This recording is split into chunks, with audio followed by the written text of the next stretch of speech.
I was deferred from the service because of my welding, and eventually I guess I thought I should go in the service, so I give up my deferment from the welding there, and I was drafted into the service in Superior there, and went down to Chicago for my initial checkout, and we come back on the train, and they at that time they asked me if I had any objection of flying, which I said no, I didn't. I think they had an idea that maybe they'd put me in the back of one of those planes with a machine gun, you know. They didn't say that, but I kind of suspicioned that. Anyhow, luck had it I had didn't pass the test because I was colorblind, partly colorblind, and they wouldn't take anybody up in the plane that's even partly colorblind, because you need to know the difference between the planes and stuff, and certainly the pilots had to know what the heck was going on. Anyhow, so I was classified as a specialist mechanic and welder in the service, and at that time I went down to Chicago to pick up my clothes. That's about all we got there at that point. And then we took the train down to Miami Beach, Florida for our basic training. So you entered by choice? Pardon? You entered the service by your choice? I left my deferment on the welding go because I thought I wanted to go into the service. So then the draft just automatically took over. So again, I was fortunate. I got into the Air Force at that time. So we went down to Miami Beach, Florida. And that's where we did our basic training. We lived in the hotels all along, and I have a picture of that with the troops all lined up because they had an intercom system for reveille in the morning, and all the troops would be lined up. You'd march to your field where you trained, and that was, I think the Pittsburgh had one of their spring training camps. That's where we trained in there. Several times during the week we would be able to go to the beach and train there. Also go swimming. I thought that was great. Geez, there's nothing wrong with that, coming out of the woods, going and living in a hotel. I had it really made. That was good. How old were you then? Year.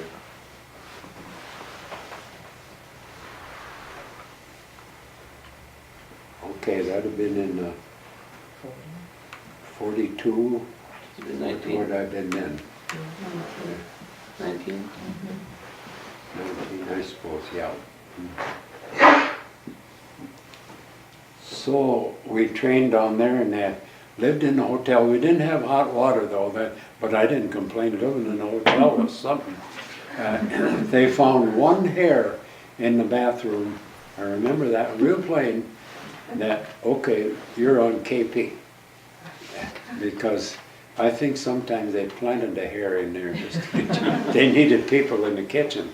But I don't think I ever was on KP, so I really looked down on that.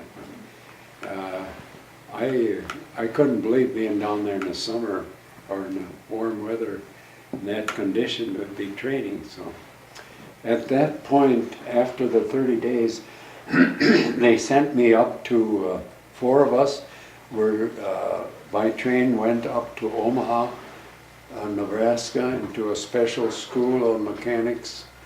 And there we had, I think, probably 30, 40, 50 days of training there. And from there we were shipped down into Georgia, near Atlanta, not too far from there on the base.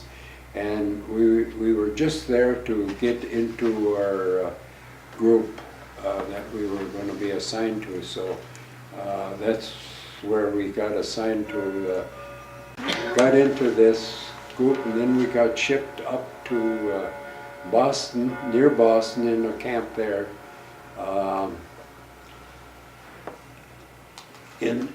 While I was there, I had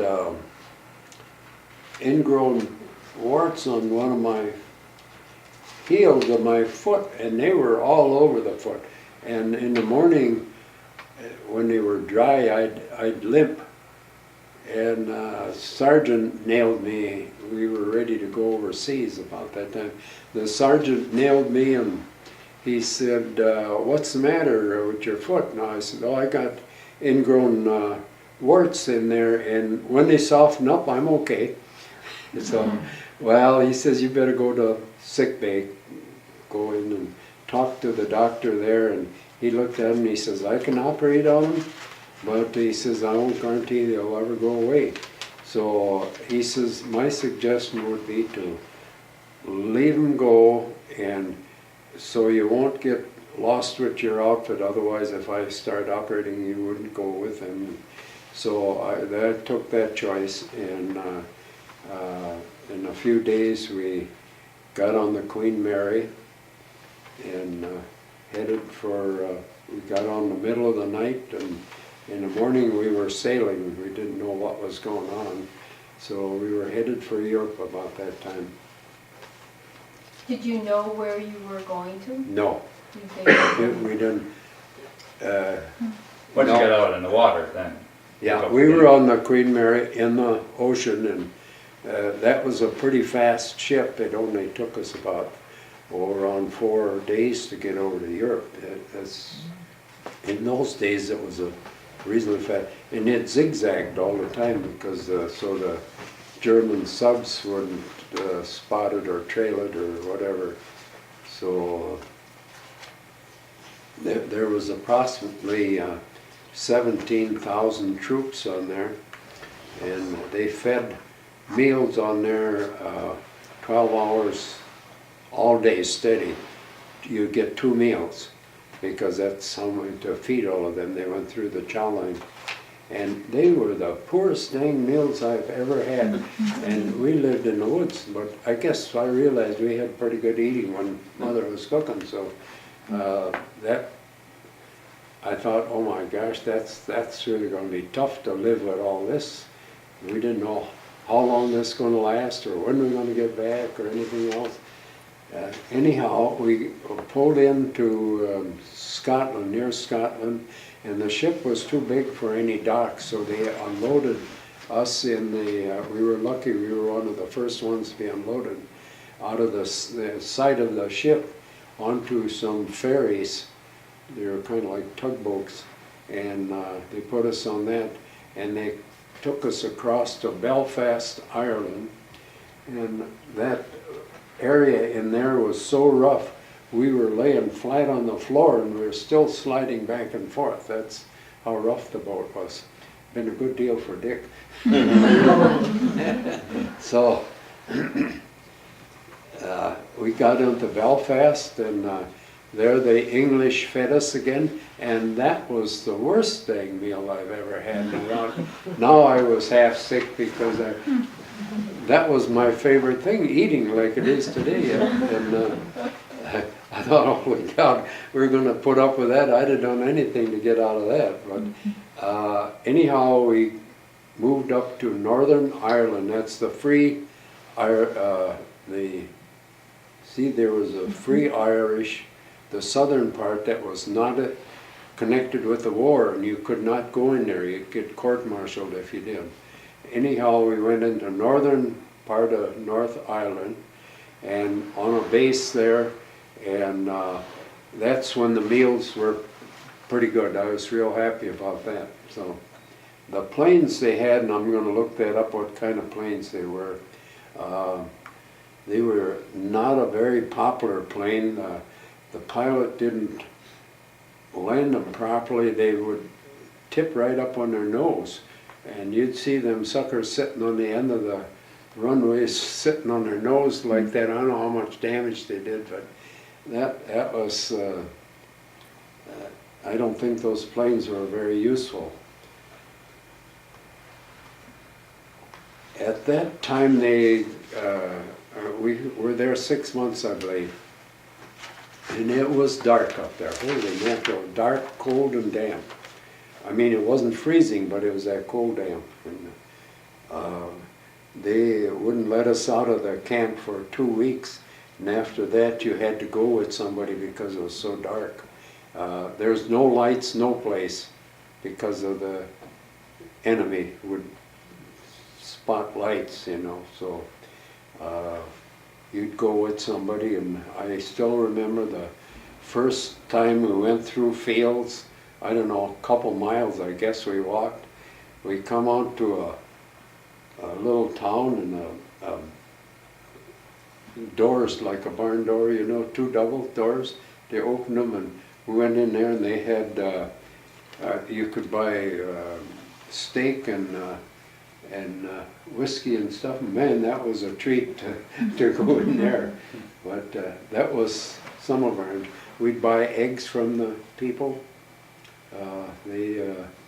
from the farmers, and of course we'd pay more than they'd ask. And the priest at one of the areas near there was always chewing the parishioners out for charging us too much money for the eggs and stuff we bought from them. We didn't care, you know.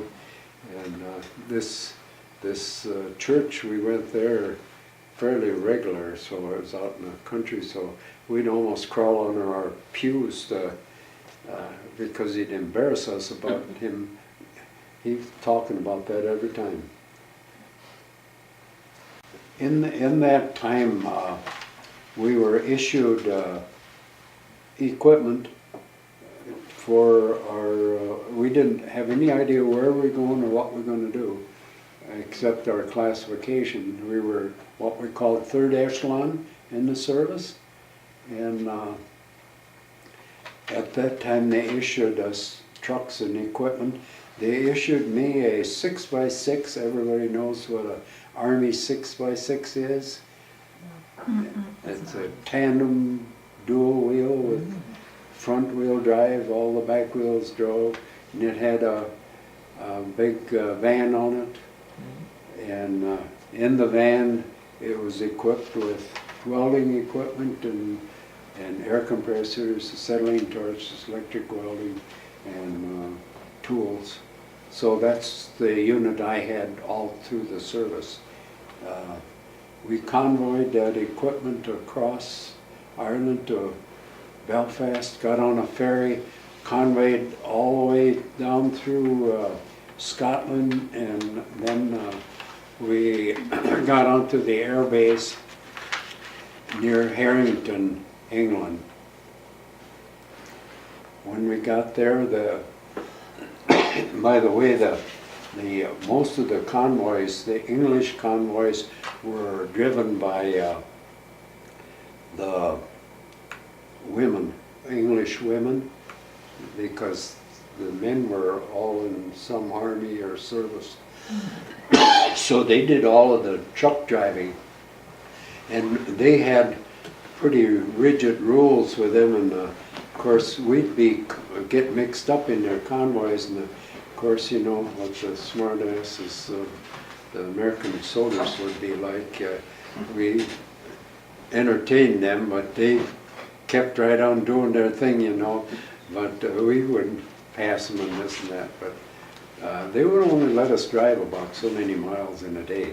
Anyhow, when we arrived in Harrington there on this base, they took us in and gave us a real good briefing. And they said, if any one of you repeat or hear or tell somebody what's going on in this base, you're going to get court-martialed right now.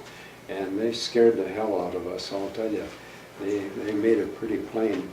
And it took about 6 months on the base before we realized what they were doing. And when we found out they were black Liberators, they were 4-engine bombers, and they're painted black, and they flew night missions into Free France, in the Free French. They dropped supplies and also people in there. And that's one of the reasons that France was liberated in the war, if you read the articles on that, real fast, because the Free French were pretty well organized from that. So I do have a article here from the Reader's Digest that was printed from these liberators at Harrington there. It explained, the whole article explains what it is. I don't have the Reader's Digest. That disappeared on me here sometime while I was here, and a few other things disappeared. So anyhow, I'm going to call Reader's Digest, and for $4 at this about a year ago, I can get a copy of this Reader's Digest with this in. But I do have, this gal sent me from New York, sent me a copy of this article. I called her once and explained kinda, I says, I don't know what year it was in the magazine or anything else. And I didn't hear, I'll call you back, and I didn't hear from her. I waited about a month, and finally I called back, and she remembered my call, and I talked to the same person. And I kind of explained to her what it was doing and where it was. She says, I'm going to really try this time to find it for you. And she did. She called back, and that's the article I have here. And writes about what that base, the base did on there. So you were an airplane mechanic, right? Pardon? You were an airplane mechanic? No. No? No. Getting to what we did on the base, we were third echelon, and what that did, it took care of all of the service vehicles, because there's a lot of them on a base, trucks, cars, whatever is on the base. We maintained those, repaired them, and we also took care of the machine guns on planes, which there wasn't too many on those planes. And we worked on the bombays of the planes till we welded, because they weren't fitted with some of that equipment they were hauling, so we did some of the bracket works and stuff in those things. And that was our main, we were on that base all that time, stationed with the equipment to maintain all of the vehicles. I have no idea how many there were, how many vehicles there were. But parts were hard to get, so we makeshift a lot of stuff to keep them running. One of the highlights of the base was the Spitfires that the Polish were flying, and they like from what they did, they protected the bombers going over, and when they come back, they were not too tired, evidently, because they wanted to play games in the different bases. They'd come swooping down and just for fun make some loops and then take off again. And what are you going to do, fire those guys? Not at that time. Anyhow, one of them near our barracks misjudged, and he come too low, and he spread that plane about 5 blocks. The engine flew the farthest.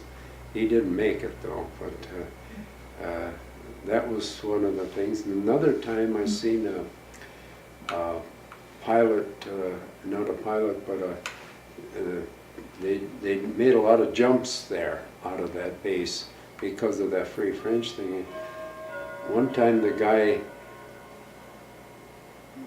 dropped, when he opened his chute, his shoes snapped off. He didn't have them tied on very good. Shoes come flying down.